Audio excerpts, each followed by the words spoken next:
Welcome students of class 9. So today we will start with the second chapter in your NCERT book polynomial. इस chapter में हम लोग algebra के बारे में काफी कुछ पढ़ेंगे, जैसा आप लोग अब तक पढ़ते आए हैं 3x + 2y ऐसे कुछ एक्सप्रेशंस के बारे में हम पढ़ेंगे. And before we get to know what is a polynomial, we will have to understand a few things first. So let's start with one of the things that is known as a constant. तो सबसे पहले हम जानेंगे constant किसे कहते हैं. Constant क्या होता है? कोई भी नंबर जिसकी कोई भी वैल्यू हो, जिसकी ऐसे कोई भी चीज जिसकी फिक्स वैल्यू, हम उसे क्या बोलते हैं? कांस्टेंट. कांस्टेंट मतलब जिसकी वैल्यू कभी नहीं बदलेगी. फॉर एग्जांपल अगर मैं आपको बोलूं 7, क्या इसकी वैल्यू कभी आप 8 लिख सकते हैं? क्या इसका अगर मैं ऐसा कुछ लिखता हूं तो क्या आप इसको क्या बोलेंगे? 7, यानी इसकी वैल्यू आप हमेशा 7 ही मानेंगे. अगर मैं बोलूं कि दिस इज इक्वल टू 8, आप इसको 8 मानो, ऐसा नहीं हो सकता. इसकी वैल्यू फिक्स है 7. अगर मैं बोलता हूं -8, इसकी भी वैल्यू फिक्स है. अगर मैं बोलता हूं 2/3, इसकी भी वैल्यू फिक्स है. तो ऐसी जितनी भी चीजें जिनकी वैल्यू फिक्स होती है उन सबको हम क्या बोलते हैं? कांस्टेंट बोलते हैं, जिनकी वैल्यू कभी चेंज नहीं होती. तो कांस्टेंट का मतलब ही यही है, जिनकी वैल्यू कभी चेंज नहीं होती है. ठीक है. अब इसी के ऑपोजिट हमारा क्या एक चीज होती है? वेरिएबल. नाम से ये वेरी, यानी किस वर्ड से आया है? वेरी, यानी जिसकी value time to time situation के हिसाब से बदलती रहेगी.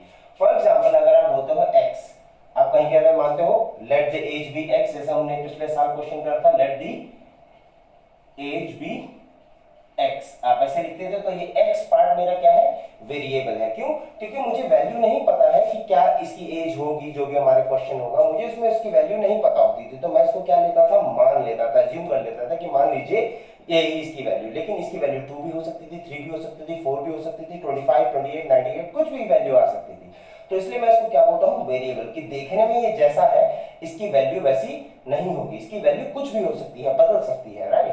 तो ऐसी चीजों को हम क्या बोलते हैं? वेरिएबल. अब ऐसे के लिए आप काफी चीजें यूज करते हैं, एक्स, वाई, जेड, ए, बी, सी, पी, क्यू. अल्फाबेट्स तो आप यूज ही कर सकते हैं. इसके अलावा कुछ यूनिक चीज जैसे अल्फा, बीटा, गामा, थीटा. अगर ये आपको याद हो तो थीटा आपने किस में यूज करा था? एंगल के लिए. जैसा आप बोलते थे theta is equal to 30 degree.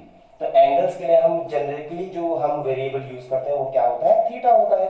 Right. ऐसे ही बहुत सारे और भी हैं जो आप आगे पढ़ेंगे हाई क्लासेस में, जैसे डेल्टा वगैरह, काफी कुछ पढ़ेंगे आप लोग. राइट.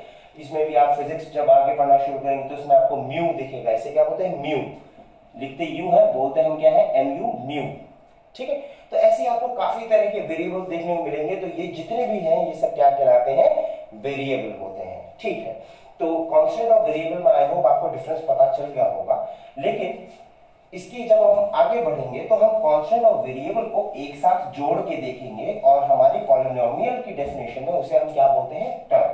तो अगली चीज जो हम समझेंगे वो क्या कहलाती है? टर्म. एक टर्म किसे कहते हैं? तो अगर कोई भी एक कांस्टेंट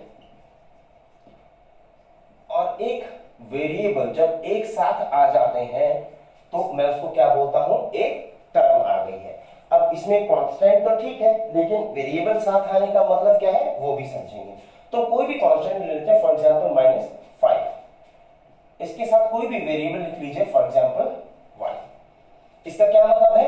-5 इंटू y. मैंने इसको क्या बोला? -5y. तो ये मेरा क्या हो गया? एक टर्म कहलाएगी. ठीक है. अब टर्म में समझने की बात यह है, कभी कभी वेरिएबल और कांस्टेंट तो साथ होगा, लेकिन इसके अलावा कभी कभी सिर्फ क्या हो सकता है? वेरिएबल. सिर्फ कभी कभी कांस्टेंट भी हो सकता है. जरूरी नहीं है कि सिर्फ ये हो, कभी कभी सिर्फ एक कांस्टेंट भी हो सकता है. इसको मैं क्या बोलूंगा? दोनों चीजों को मैं क्या बोलता हूं?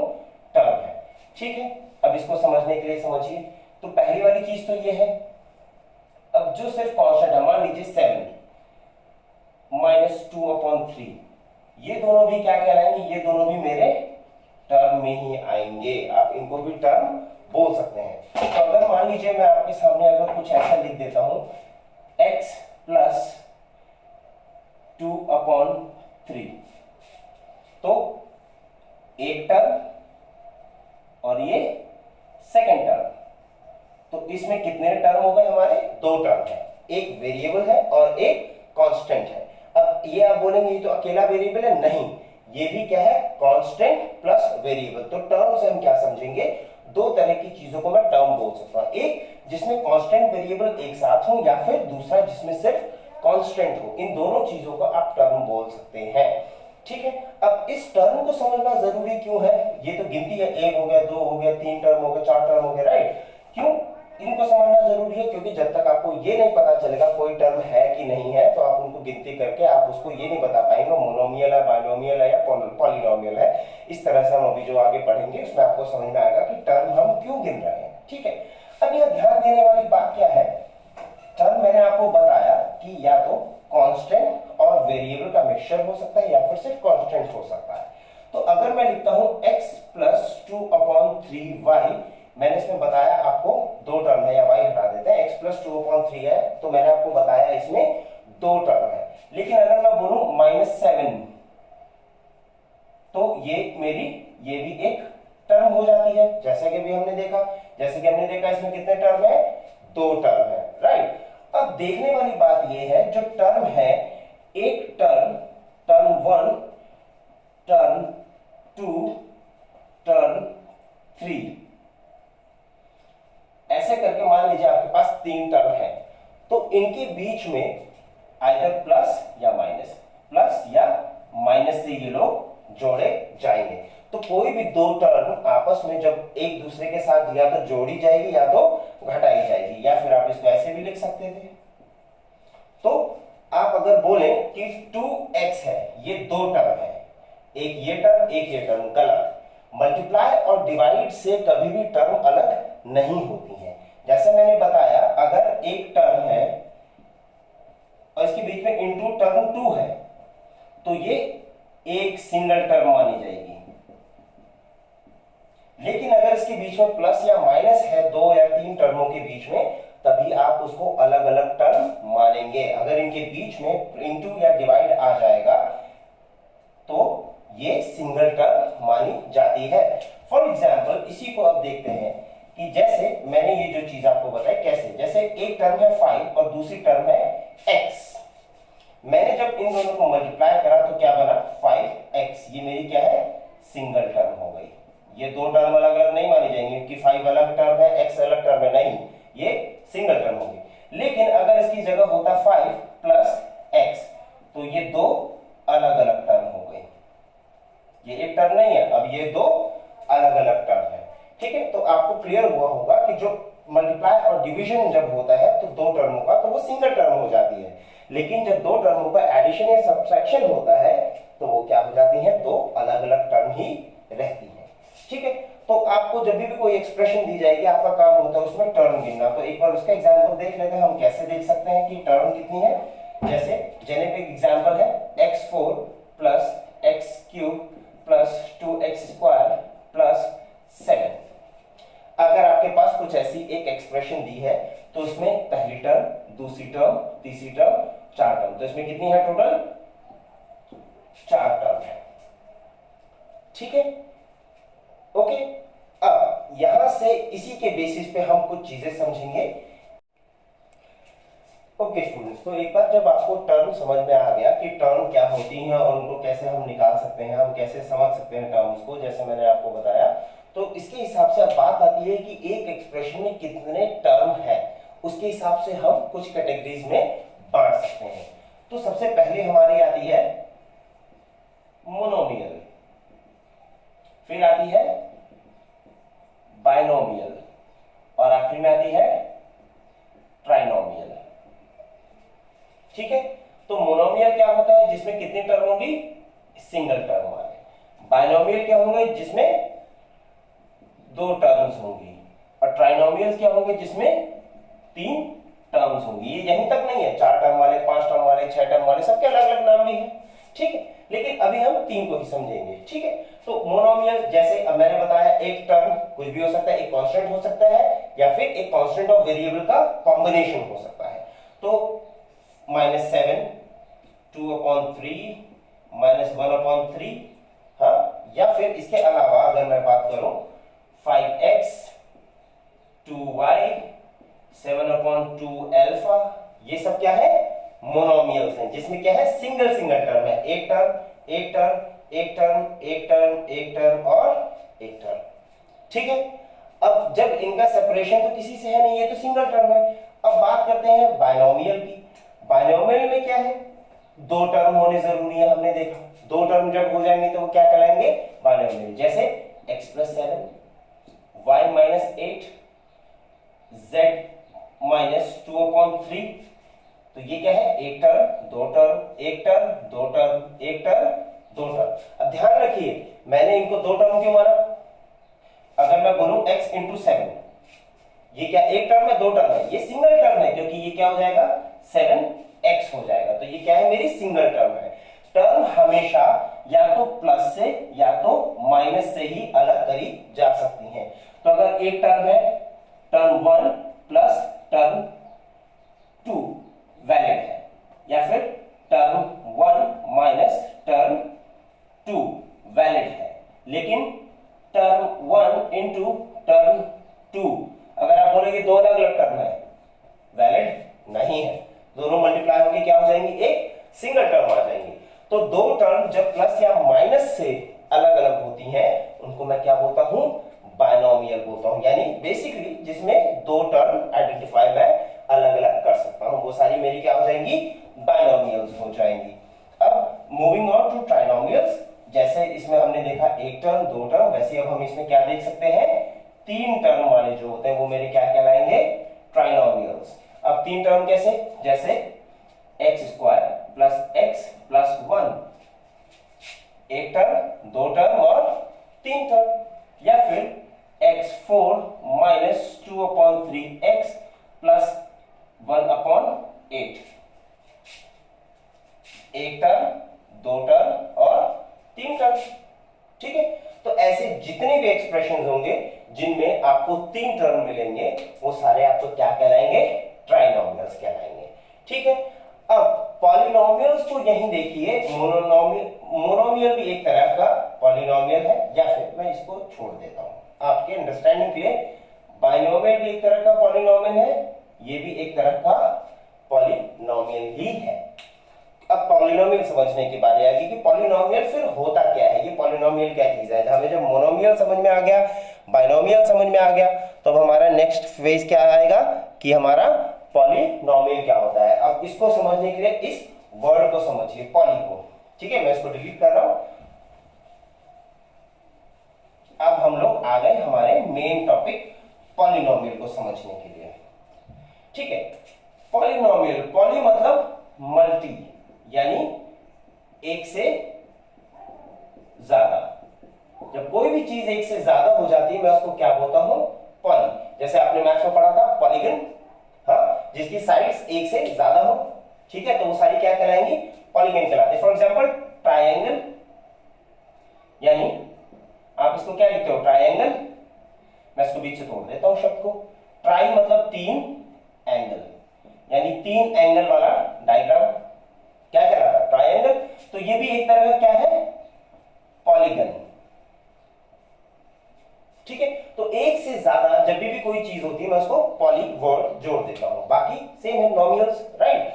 तो जब कोई भी एक्सप्रेशन में एक से ज्यादा टर्म हो आप उसको क्या बोलते हैं, पॉलिनोमियल्स, यानी मोर देन वन टर्म। ठीक है, तो अब इसके हिसाब से x + 2 is a polynomial, x² + x + 2 is a polynomial, x³ + x² + x + 1 is a polynomial. क्या 2 ही लिख लीजिए वापस, कोई फर्क नहीं पड़ता। ठीक है, इसमें कितने टर्म है, दो टर्म है। इसमें कितने टर्म है, तीन टर्म है। इसमें कितने टर्म है, चार टर्म है। 1 2 3 और 4, 1 2 3, ऐसी 1 और 2। ठीक है, तो ये क्या है, मेरे सारे के सारे मेरे क्या कहलाएंगे, पॉलिनोमियल। ठीक है, क्योंकि सब में एक से ज्यादा टर्म है, तो ये सब क्या कहलाती है, मेरी पॉलिनोमियल कहलाएंगे। अब पॉलिनोमियल भी हमारे को जब ये समझ में आ गया कि पॉलिनोमियल क्या है, तो ये भी हम दो तरीके के देखेंगे, या उससे ज्यादा तरीके के भी होते हैं, लेकिन मैं आपको बेसिकली समझाऊंगा कि दो तरीके के कैसे होते हैं, उसके बाद आपको बाकी के अपने आप ही समझ में आ जाएंगे। तो अब इससे आगे बढ़ते हैं। अगर आपको ये समझ में आ गया पॉलिनोमियल किसे कहते हैं, यानी ऐसे एक्सप्रेशन जिसमें एक से ज्यादा टर्म हो, 2 हो 3 हो 4 हो 5 6 7 8 9 10 11 12 हजार जितने मर्जी आप सोचें, वो सब किस में आ जाएंगे, पॉलिनोमियल में आ जाएंगे। ठीक है, तो वंस आपको ये समझ आ गया कि पॉलिनोमियल किसे कहते हैं, अब दो तरह के मैं आपको पॉलिनोमियल बताऊंगा, पॉलिनोमियल इन सिंगल वेरिएबल या फिर in double in two variables लिखते हैं, या फिर सिंगल की जगह आप इसको वन कर लीजिए, जब यहां टू है तो इन वन वेरिएबल या फिर इन टू वेरिएबल, ऐसे in three variable, in for variable, in five variable, in six variable. अब इसका मतलब क्या हुआ, इन वन वेरिएबल पॉलिनोमियल, इसका क्या, जैसे इसमें आप कितने वेरिएबल है, एक ही x और यहां तो कोई वेरिएबल है ही नहीं, तो कितने तरह के वेरिएबल आपको दिख रहे हैं, सिर्फ एक x। ऐसे ही y4 प्लस y3, दो टर्म है, बाइनोमियल है यानी पॉलिनोमियल तो है। अब कितने तरह के वेरिएबल है, ओनली वन, y की पावर चेंज हो रही है लेकिन वेरिएबल तो एक ही है ना, y। कुछ और दिख रहा है नहीं, तो इसमें क्या है y, तो इसको हम क्या बोलते हैं, इन वन वेरिएबल, जिसमें एक्सप्रेशन में सब एक्सप्रेशन के जितने भी टर्म है किसी में भले वेरिएबल ना हो चलेगा, लेकिन अगर वेरिएबल है तो वो एक ही तरह का है। लेकिन टू वेरिएबल्स में क्या होता है, जब दो तरह के वेरिएबल्स एक साथ आ जाते हैं एक ही एक्सप्रेशन में, तो मैं उसको टू वेरिएबल्स पे ले आता हूं। फॉर एग्जांपल अगर ऊपर वाला एक्सप्रेशन कुछ ऐसा होता तो इसमें कितने तरह के वेरिएबल है, एक तरफ x एक तरफ y, तो कितने तरह के वेरिएबल है, टू टाइप्स ऑफ वेरिएबल। ठीक है, अब या फिर नीचे वाला एक्सप्रेशन देख लो, y4 प्लस एक्स क्यूब होता, ठीक है, या फिर z cube minus x square plus 1। तो टर्म तो तीन है, ट्राइनोमियल है, लेकिन वेरिएबल कितने तरह के हैं, दो, एक z और एक x, दो ही तरह के हैं। और इसमें क्या है, एक y और एक x, तो दो तरह के वेरिएबल, दो तरह के वेरिएबल और दो तरह के वेरिएबल x एंड y। तो ये मेरे क्या हो गए, polynomials in two variables, polynomial in one variable, जिसमें सिर्फ एक ही तरह का वेरिएबल है और कोई तरीके का वेरिएबल उसमें एक्सप्रेशन में कंप्लीटली नहीं होगा। तो इस तरह से आप दो तरीके से बांट सकते हैं। अब इसके आगे पॉलिनोमियल इन थ्री वेरिएबल भी आप बना सकते हैं, पॉलिनोमियल इन फोर वेरिएबल, 5, 6, जितने मर्जी। तो मैं थ्री का एग्जांपल दे देता हूं। फॉर एग्जांपल आपके पास आ जाए x square plus y square plus z square. ये क्या है, पॉलिनोमियल है, क्योंकि तीन अलग अलग टर्म है, पॉलिनोमियल तो हो गया। अब पॉलिनोमियल इन थ्री वेरिएबल्स, क्योंकि एक वेरिएबल x है, एक वेरिएबल y है और एक वेरिएबल z है, तीन अलग अलग तरह के इसमें वेरिएबल्स आ रहे हैं। अब पॉलिनोमियल आप समझ गए, टर्म आप समझ गए, इसलिए पॉलिनोमियल भी आपको समझ में आ गया। लेकिन एक छोटी सी एक ट्रिक है जो आपने यहाँ ध्यान नहीं दी, जो मैंने आपको आखिर में बताने के लिए समझी, ताकि आप उसको आसानी से समझ जाए। बीच में बताते तो आप कंफ्यूज हो जाते पॉलिनोमियल में। अब इतना समझने के बाद आपको ध्यान देना है, मैं एक एग्जांपल उठा के आपको ये समझाता हूं कि वो पॉलिनोमियल या फिर टर्म के हिसाब से बात करते, क्या वो टर्म गिना जाएगा या नहीं। अगर आपसे कोई पूछे कि रूट 2x + 7, क्या ये पॉलिनोमियल है? ध्यान लीजिए, जो x है वो रूट के बाहर है, रूट सिर्फ यहीं तक है, ठीक है, ये रूट के बाहर है, यानी ये क्या है, रूट 2 × x है, कुछ ऐसा है ये, ठीक है। तो क्या ये पॉलिनोमियल है? हाँ बिल्कुल है। क्यों? एक टर्म, दो टर्म, पॉलिनोमियल है। लेकिन अगर कोई आपसे बोले 2√x + 7, क्या ये पॉलिनोमियल है? पहली बात तो ये टर्म ही नहीं है, ये टर्म नहीं है। क्यों? हम हमेशा उसी को मानेंगे जिसकी पावर या तो पॉजिटिव हो, पॉजिटिव पावर्स को ही हम हमेशा टर्म में मानेंगे। अगर x की पावर 2 है, ये टर्म है, ठीक है, x की पावर -2 है, तो ये टर्म नहीं है। क्यों? क्योंकि इसकी पावर क्या है, -2। सिमिलरली अब इसके पास वापस आते हैं, तो इससे क्या मैं समझता हूं, 2 × x की पावर 1/2। हमने पिछले चैप्टर में पढ़ा था अगर रूट है तो हम उसको पावर में 1 करके ले सकते हैं। अगर ये क्यूब रूट होता तो मैं इसकी पावर में क्या ले लेता, 1/3 ले लेता, राइट। तो इसकी क्या है, ये क्या ये पॉजिटिव इंटीजर है?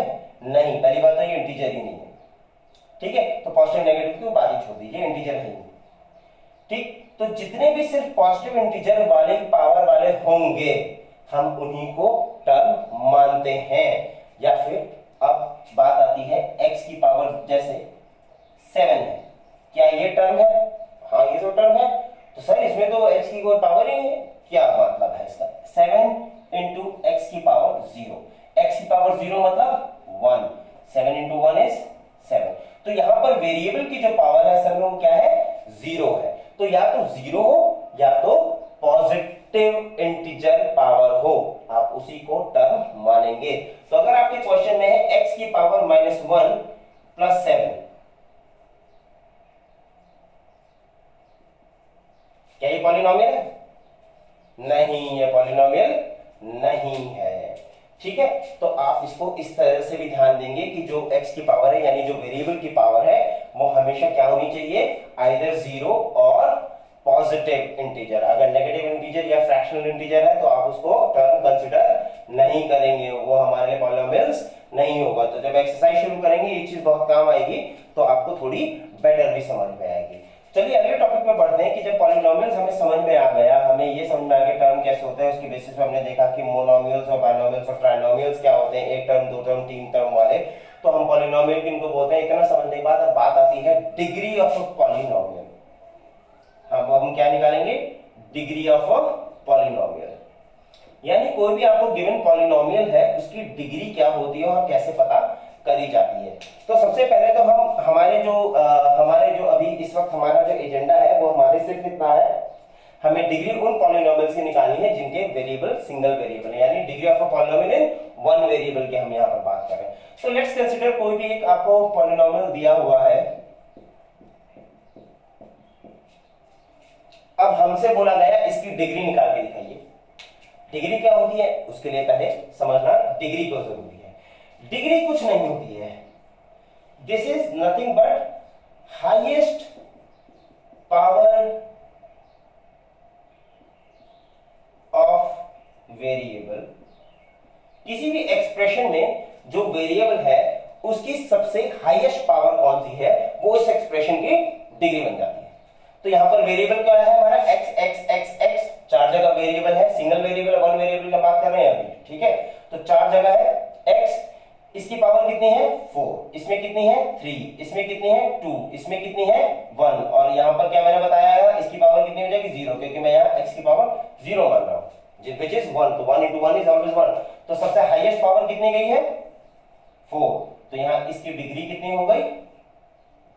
4, सिंपल, ठीक है। अब एक और, चलो एक और करके देखते हैं। अब मेरे पास आ जाता है 2 minus y square minus y cube plus 2y8। Variable एक ही है y, उसके अलावा कोई और वेरिएबल तो है नहीं, एक ही वेरिएबल है, सिंगल वेरिएबल है, one variable, polynomial in one variable है, only y y y y everywhere, ठीक है। ये 3 इसके साथ नहीं है, पावर में कंफ्यूज मत होना, ठीक है। अच्छा, तो इसमें y की पावर कितनी है? 0, जब y है ही नहीं तो y की पावर कितनी होगी? 0। इसमें y की पावर कितनी है? 2, इसमें y की पावर कितनी है? 3, और इसमें y की पावर कितनी है? 8। हाईएस्ट कौन सी है? 8, तो इसकी डिग्री कितनी हो गई? 8। तो इस पॉलिनोमियल की डिग्री कितनी मैं मान लूंगा तुरंत? 8, ठीक है। अब मेरा एक यहीं से एक और ट्रिकी क्वेश्चन आता है। मान लीजिए आपको नंबर दिया गया 7, इसकी डिग्री बताइए। ये भी एक मोनोमियल है ना, इसकी डिग्री बताइए। हाँ मैं बताऊं, जब यहां कुछ नहीं है तो वही चीज फिर अप्लाई होगी। जब यहां कोई वेरिएबल ही नहीं है तो मान लेता इसमें x है वेरिएबल, या y है, z, कुछ भी है वेरिएबल है, जो भी वेरिएबल है उसकी पावर कितनी है? यहां पर 0, एक ही टर्म है, हाईएस्ट पावर कितनी है? 0, तो इसकी डिग्री कितनी हो गई? 0 डिग्री। तो कहने का मतलब जो 0 डिग्री पॉलिनोमियल होते हैं वो क्या होते हैं? कांस्टेंट होते हैं, डायरेक्ट नंबर होते हैं। 1 डिग्री पॉलिनोमियल जिसमें पावर हाईएस्ट कितनी जाएगी? x, यानी x प्लस 7, इसमें हाईएस्ट कितनी है? कुछ नहीं है, ऊपर तो पावर कितनी होती है? 1, तो इसकी डिग्री कितनी हो गई? 1। X square plus x plus 7, इसमें डिग्री कितनी हो गई 2। X cube plus x plus 7, इसमें डिग्री कितनी हो गई 3। ठीक है, तो ऐसे आप इसकी डिग्रीज भी फाइंड आउट करेंगे। जो भी आपको पॉलिनोमियल दिया गया है उसमें जो उसके हाईएस्ट पावर है वेरिएबल की, वो आपको ये बता देगी कि उस पॉलिनोमियल की आपकी डिग्री कितनी है। ओके, तो जब आपको एक बार इसकी डिग्री पता चल गई कि इक्वेशन की आपने डिग्री कैसे निकाली, तो अभी उनके पास क्या रह गया, सिर्फ इनमें नाम देना कि ये जो आपने डिग्रीज निकाली, यानी जहां पर डिग्री 0 है, जहां पर डिग्री 1 है, जहां पर डिग्री 2 है, जहां डिग्री 3 है, ऐसी एक्सप्रेशंस को आप क्या बोलते हैं। तो वन बाय वन एग्जांपल उठाते हैं और देखते हैं कि जो डिग्री है उसके बेसिस पे हमने एक्सप्रेशंस के नाम क्या रखे हैं। तो सबसे पहला जो आता है वो आता है लीनियर पॉलिनोमियल्स। पहला क्या है, लीनियर पॉलिनोमियल। तो लीनियर पॉलिनोमियल क्या होते हैं, ऐसे पॉलिनोमियल जिनमें डिग्री क्या होती है उन पॉलिनोमियल्स की, जिसमें डिग्री आपको क्या मिलेगी लीनियर में 1, यानी ऐसे पॉलिनोमियल जिनकी डिग्री 1 आती है। फॉर एग्जांपल x प्लस 7 या x माइनस 2/3 या y प्लस 8 या फिर y माइनस 1/3, y प्लस 7/9, ये सब क्या है। इसमें अब पहले वाले में डिग्री देखेंगे तो कितनी आ रही है x की, इसमें हाईएस्ट पावर कितनी है, इसकी क्या है 0, इसमें क्या है 1, तो हाईएस्ट कितनी हुई 1, तो ये मेरा क्या हुआ लीनियर हुआ। इसमें देखेंगे इसकी 0, इसकी 1, इसमें भी डिग्री कितनी आ रही है 1, डिग्री कितनी है 1, डिग्री कितनी है 1। तो वेरिएबल के जितने भी लीनियर वेरिएबल की जो हाईएस्ट पावर है वो उसकी पॉलिनोमियल की डिग्री हुई, और जो डिग्री है अगर 1 आती है पॉलिनोमियल की तो उसको हम क्या बोलते हैं, लीनियर पॉलिनोमियल। ठीक है, अब ऐसे ही नेक्स्ट जो है लीनियर तो वो हुआ जिसमें डिग्री 1 हुई। अगर ये डिग्री 2 हो जाती है जब, तो हम उसको क्या बोलते हैं, क्वाड्रेटिक।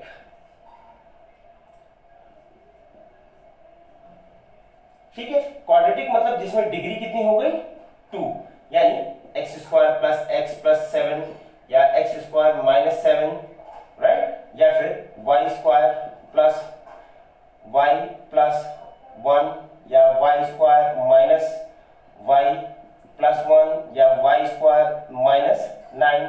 ऐसे जितने भी पॉलिनोमियल्स है इसमें देखिए डिग्री कितनी है, हाईएस्ट एक्स की पावर है 2, 1 एंड 0, तो हाईएस्ट पावर कितनी है 2, राइट। अब एक बात ध्यान देने की है, इसको मैं ये वाली जो एक्सप्रेशन है इसको मैं अगर ऐसे भी लिख दूं x plus x square plus 7 या x plus 7 plus x square या 7 plus x square plus x या 7 प्लस एक्स स्क्वायर, बात सारी सेम ही है। इन तीनों में, इनमें और इन चारों में कोई फर्क नहीं है।